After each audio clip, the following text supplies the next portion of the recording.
A cadeia é um veneno popular que te suga, te mata, joga na cilada. Quem mora na periferia conhece bem como o Estado e a polícia nos violenta e nos exclui. Nos mata, mata nossas crianças, mata nossos jovens, com a bala perdida, ou aos poucos quando tira a nossa oportunidade por causa da cor. Nos coloca como suspeito por causa de onde moramos. O racismo está incrustado a todo instante ali, né? Na sua alma, no seu corpo. Quando se está preso, parece que não tem direito a ter direito. Não tem acesso à alimentação, não tem acesso a médicos, não tem acesso à saúde, não tem acesso a nada. Então, quando a gente está preso, a gente não tem direito algum. Então, eles humilham, torturam, fisicamente e psicologicamente. Nós vivemos em um país onde direitos humanos de pessoas encarceradas são violadas cotidianamente. Essas violações, elas são elaboradas e estruturadas de modo a impossibilitar qualquer possibilidade de defesa ou de reinserção social dessas pessoas. É um ambiente de pouquíssima higiene, é um ambiente insalubre, de fossas a céu aberto, de alagamentos, de falta de água, de nenhum atendimento para a área de saúde. Na área de educação, pouquíssimos estudam. As famílias enfrentam enormes dificuldades para poder entrar e visitar quem está lá, os que conseguem ter alguém que visita. A alimentação também teria que ser muito questionada, muito supervisionada. Tudo isso eu chamo de tortura, sim. É a tortura física, que existe também do espancamento, existe a tortura de bater, existe a pressão e a tortura psicológica, mas eu acredito que ficar sem água, em calor muito grande, como temos na região norte, ficar ao frio, como tem aqui na região sul, ficar sem acesso à informação dos familiares, tudo isso é tortura também. Tortura não só para a pessoa presa, mas também para a sua família. O pior sentimento para nós familiares é realmente o medo. Aquela sensação que você está com medo de algo que você não sabe, porque você não tem uma informação concreta do número de pessoas infectadas lá dentro, de como eles estão sendo tratados, a ansiedade. Muitos familiares, muitas mulheres estão tomando níveis altíssimos de ansiolíticos para se acalmar, até porque já são mais de 3 meses sem visita, né? A visita foi suspensa no dia 13 de março. Nesse tempo agora, de 20 de março até 2 de junho de 2020, a Pastoral Carcerária recebeu 57 denúncias, envolvendo várias formas de tortura. Agressão física, psicológica, falta de assistência à saúde, falta de assistência material, fome, falta de água. Nesse mesmo período, em 2019, a Pastoral recebeu 23 denúncias. Ou seja, houve um crescimento de 148%, ou seja, mais que o dobro. Os efeitos físicos e psicológicos da tortura são imensuráveis. Os sobreviventes e suas famílias ainda sofrem com os impactos dos maus-tratos. Esse sofrimento se estende a mães, esposas, filhos e outros parentes. E essa prática histórica, violenta e racista por parte dos agentes do Estado é comum nas favelas e periferias do Rio e do Brasil. E a não responsabilização dos mesmos e das suas respectivas cadeias de comando faz com que as pessoas não denunciem. A tortura, ela continua viva como instrumento legal de sustentação de poder ao homem. Os nossos que já estão encarcerados sofrem vários tipos de tortura. Tortura física e psicológica, quando a GIRP entra nas unidades, jogando spray de pimenta, atirando com balas de borracha, com gás. Isso é tortura. E por isso é importante resgatar como a tortura é instrumentalizada como política de poder para controle de corpos que há séculos são desumanizados. Então, quando estamos falando em tortura, não estamos falando somente de tempos de escravização de pessoas pretas e da colonização de terras de povos originários, A tortura ainda é mecanismo de controle e poder nos dias de hoje, e o cárcere é a estrutura mais presente na manutenção da violência contra esses mesmos corpos que foram e continuam sendo alvos dessas políticas. É importante lembrar que a tortura já foi permitida por lei e mesmo nos dias de hoje, que é considerada prática repugnante, continuam existindo diversos meios de desumanização. Não queremos mais o encarceramento em massa. Nós queremos, sim, políticas públicas de saúde, moradia, educação e a efetividade dos nossos direitos humanos enquanto construtores desse país. Em todos os prédios, em todas as avenidas, em todas as estradas, em todos os campos, em todas as lavouras, em toda a agricultura tem a digital da população negra nesse país. Então, temos que dar um basta nesse processo de prisões. Nós somos o terceiro país em encarceramento, 40% da população prisional no Brasil são de presos provisórios, né? Isso diz que grande parte das pessoas que estão presas são pessoas inocentes, que não chegaram a ser condenadas, né? Que são submetidas a um quadro de extrema violência, porque a gente sabe que o sistema prisional no Brasil é marcado por violações constantes e sistemáticas, né? Então, acho que isso diz muito sobre o judiciário, diz muito sobre o judiciário conformado por pessoas privilegiadas que não vivenciam essas relações racializadas, as marcas que o racismo impõe. Falar do sistema prisional do Brasil nos remete aos primeiros anos da invasão da coroa portuguesa nesse território. Os primeiros aprisionados no Brasil, os primeiros violentados, as primeiras mulheres torturadas, os primeiros jovens que foram aprisionados, ou a população que deu início ao processo de extermínio lento, gradual e seguro, foram os povos indígenas. Depois, na sequência de todas as formas mais cruéis e desumanas de tratamento, tivemos os jovens africanos, a população de mais de 5 milhões de africanos que vieram para construir esse país com um projeto de desenvolvimento em cima da chibata, do açoite e de prisões. Passados mais de 300 anos, hoje vemos a população negra ainda ocupando os lugares de destaque, mas dentro das prisões, no sistema socioeducativo, nas comunidades terapêuticas, nos manicômios e nos hospitais psiquiátricos. Temos que dar um basta. A liberdade é uma das coisas principais do ser humano, mas não se pode ter liberdade se não se tem políticas públicas de saúde, moradia, educação de qualidade. As prisões não regeneram ninguém. As prisões até hoje não mostraram a sua eficácia. Se fosse realmente eficaz, nós não teríamos no nosso país quase 800 mil pessoas presas. Dessas 800 mil, 60% jovens negros na faixa etária de 18 a 25 anos, uma faixa de produção, de conhecimento e de trabalho. Esses jovens deveriam estar inseridos no mercado de trabalho, porém ainda sofremos com o racismo, com a discriminação racial, onde preto parado é suspeito e correndo é ladrão. Por isso temos que dar um basta. Trabalhamos efetivamente para a criação do Mecanismo Nacional de Prevenção e Combate à Tortura, que fiscaliza o espaço do cárcere. E também temos batalhado para que a implantação das audiências de custódia em todo o território nacional, de forma que essas pessoas que são vítimas de violência policial sejam, antes de tudo, apresentadas a um juiz para que seja detectadas os traços de tortura e as pessoas que sejam responsabilizadas de forma a se restabelecer o princípio da dignidade humana como parâmetro do Estado brasileiro. A prisão em si, ela já é a barbárie. Mas no Brasil, o sistema prisional ele tem requintes de crueldade. Isso lá em 2015, o próprio STF já havia reconhecido com a declaração do estado de coisas inconstitucional.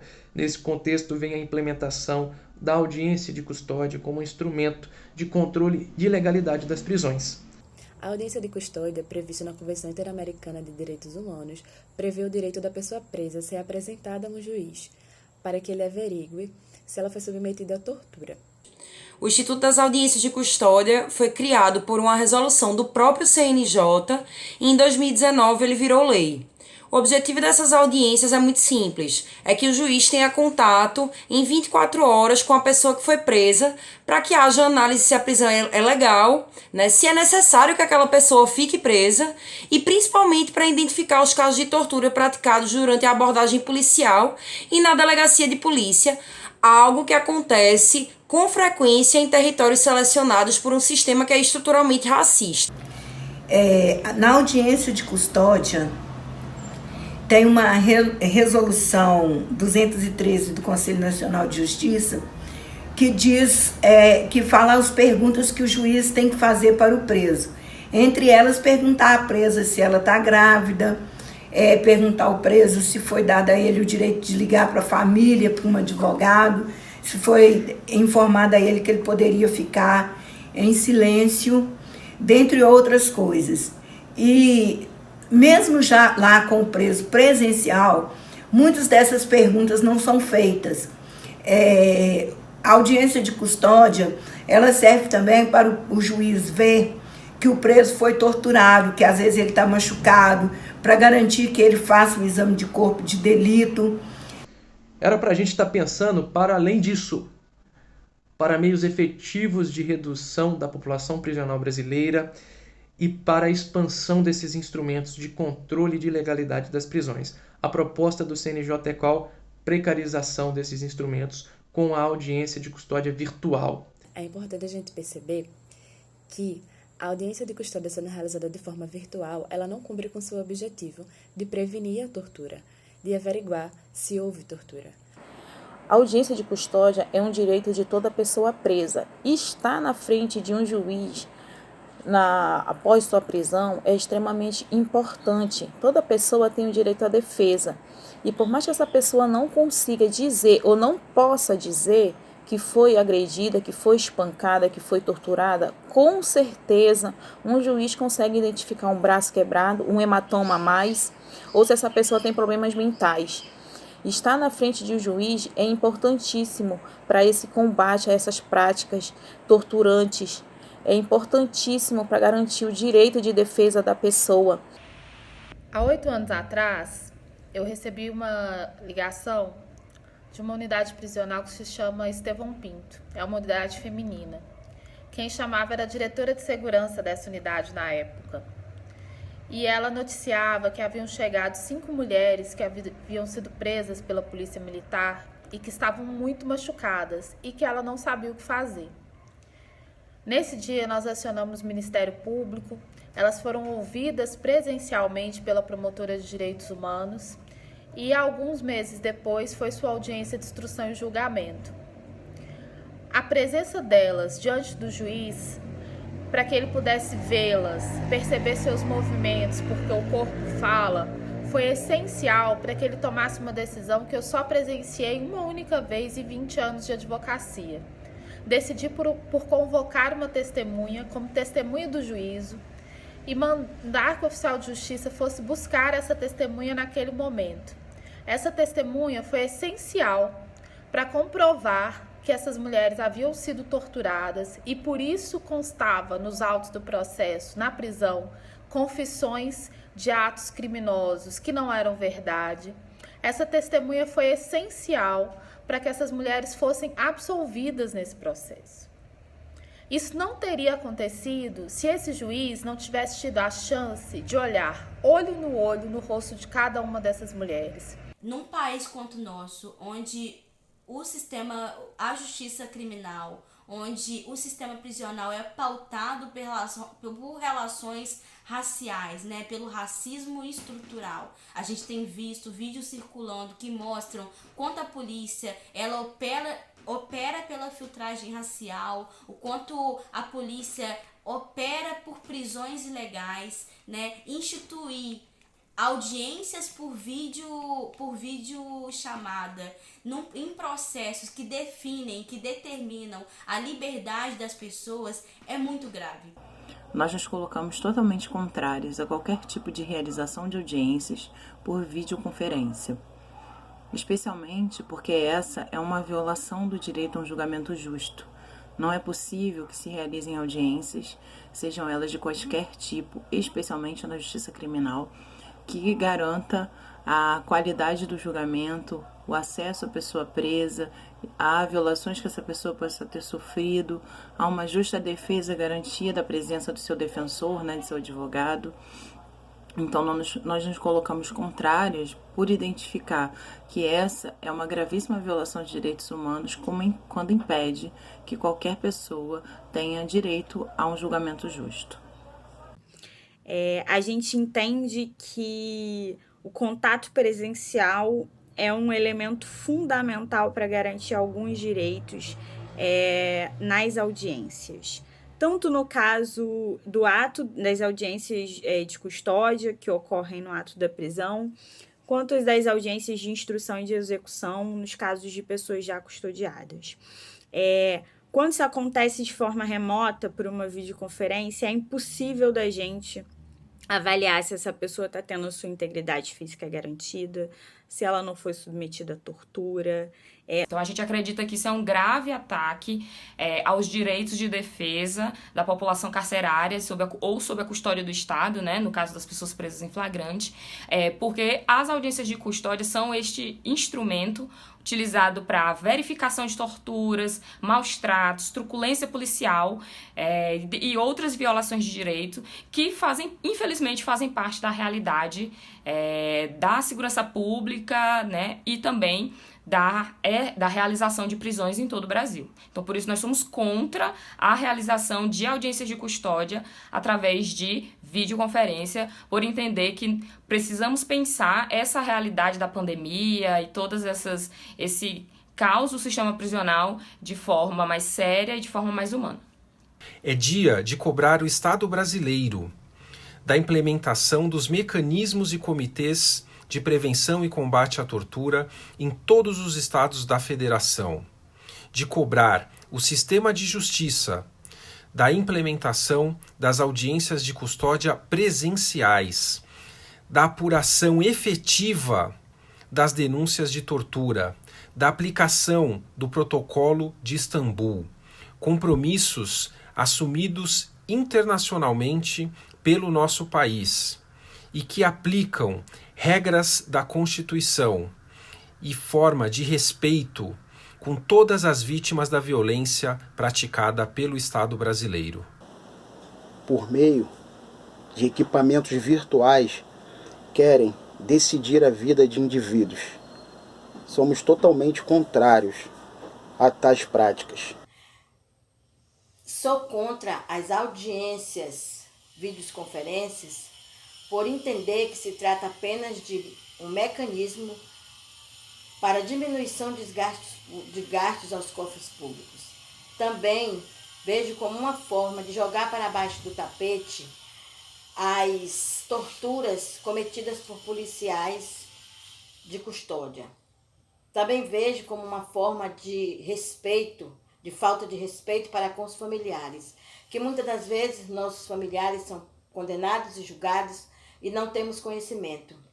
Vejo também como um descaso social a todos os presos, que com as audiências não presenciais impossibilitam a forma deles se defenderem da forma que lhe convém. Somos veementemente contra as audiências de custódia serem realizadas por videoconferência. As audiências de custódia devem ser realizadas pessoalmente, de maneira em que juízes e as pessoas presentes na audiência possam verificar, constatar de maneira ocular se houve alguma violação de direito, alguma tortura sobre o corpo daquela pessoa encarcerada. Nós teremos como saber se aquela pessoa não está sendo inibida de alguma forma a falar ou não falar algo em sua defesa. Então, as audiências de custódia devem ser pessoais, porque a tortura não se vê pela TV. Num país em que muitas vezes a única política que chega nas periferias é a política de segurança pública, o que tem se aprofundado ainda mais nesse momento de pandemia, que as pessoas continuam sendo presas em unidades superlotadas, o que as deixa ainda mais propícia à contaminação, inclusive havendo a decisão, né, se essas pessoas elas merecem viver ou morrer. Não podemos permitir que o sistema de justiça se exima de ter, no mínimo, contato com essa pessoa que foi presa, até porque todo o resto da política encarceradora continua funcionando. Se o CNJ decidir que as audiências de custódia podem se realizar por meio virtual, estará atestando que não considera a apuração e o combate à tortura como um serviço essencial. E nós, a sociedade civil, não iremos aceitar essa situação e não vamos nos calar. A prestação da justiça e a garantia de direitos são serviços essenciais. CNJ, de todos os retrocessos ao qual o nosso país atravessa, não sejam vocês, os conselheiros das leis, a apoiar a tortura moderna, ou seja, as audiências por videoconferência. A violência do castigo cruel submetido ao corpo dos internos, a subnutrição, o desesperançar nas leis, talvez não fique visível ao olho digital. No entanto, as doenças internas, a fome, a sede e o direito a manifestar algo que não pode ser dito do lado de policiais penais nunca serão identificados por uma audiência virtual. Nunca serão identificados por uma audiência virtual. Repito, nunca serão identificados por uma audiência virtual. Nós, familiares do sistema, manifestamos não à tortura moderna. Custódia virtual, não.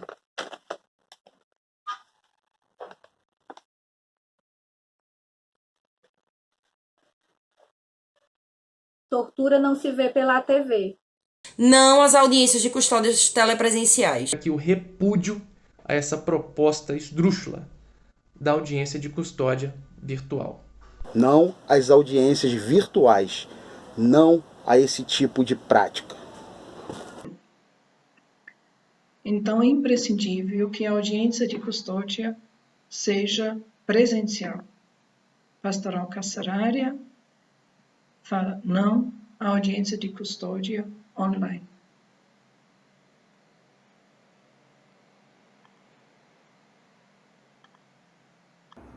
Não às audiências de custódias virtuais. Essas torturas físicas, o Ministério Público, o juiz e a Defensoria Pública não terão como ver.